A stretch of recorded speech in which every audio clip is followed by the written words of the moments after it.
जिसे जबरन सड़क पर घसीटा गया था। फिर भी वह एक मूर्ति की तरह शांत खड़ी थी, न कोई चीख न कोई आंसू। इंस्पेक्टर रुद्रभान सिंह सोच रहा था, थाने पहुंचते ही देखता हूं इस जिद्दी और घमंडी औरत का इलाज कैसे किया जाए। यह सिर्फ गुस्सा नहीं था, यह वो गुस्सा था जो अंदर ही अंदर सुलग रहा था। चौकी इंचार्ज इंस्पेक्टर हंसते हुए बोला, अब इसकी जुबान भी चलने लगी है, चलो थाने, देखेंगे कितनी चलती है इसकी जुबान। थाने में घुसते ही इंस्पेक्टर जोर से चिल्लाया, ओए कहां गए सब, चाय पानी लगाओ जल्दी, आज एक खास माल आया है। प्रिया अब भी कुछ नहीं बोली, बस थाने की दीवारों को देखती रही। वो देख रही थी कि यह लोग उन निरीह लोगों के साथ कैसा व्यवहार करते हैं जो कभी आवाज नहीं उठाते। तभी एक कांस्टेबल इंस्पेक्टर रुद्रभान सिंह की ओर झुककर फुसफुसाया, क्या केस है सर?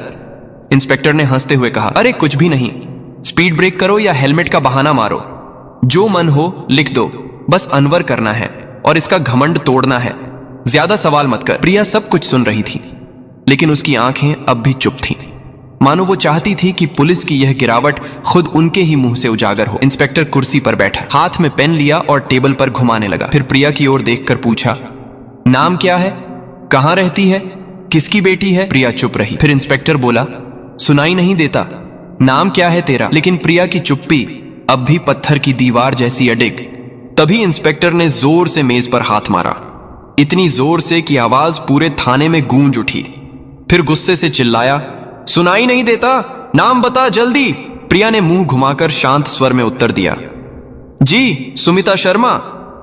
इंस्पेक्टर उसके चेहरे की ओर देखकर हंसते हुए बोला, हो बड़ी चालाक लड़की है तू, झूठ बोलने में तुझे खासा तजुर्बा है, लेकिन याद रख ज्यादा होशियारी महंगी पड़ती है। फिर प्रिया को जबरदस्ती उस सड़ी हुई हवालात में डाल दिया गया जहां पहले से 2 कैदी मौजूद थे। उनमें से एक कैदी ने प्रिया की ओर देखते हुए पूछा, बहन तूने क्या गुनाह किया है? प्रिया ने हल्की सी मुस्कान दी, लेकिन कुछ नहीं बोली। अब वह बस देख रही थी कि यह पूरा सिस्टम कितना सड़ चुका है।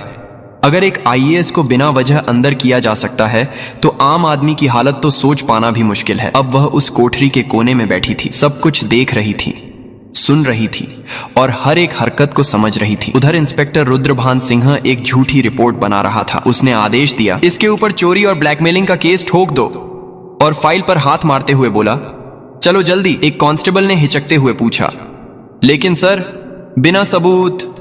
रुद्रभान सिंह हंसते हुए बोला, इस थाने में सबूत लाए नहीं जाते, बनाए जाते हैं। कुछ देर बाद एक कांस्टेबल कोठरी में आया और प्रिया के कंधे पर जोर से हाथ मारा। तभी इंस्पेक्टर रुद्रभान सिंह ने भी हाथ उठाया ही था कि तभी दरवाजे पर एक भारी कड़क आवाज गूंजी, रुको। सभी लोग घूमकर दरवाजे की ओर देखने लगे। वहां सीनियर इंस्पेक्टर यशवंत वर्मा खड़ा था। उसकी छवि बाकी अफसरों से कुछ बेहतर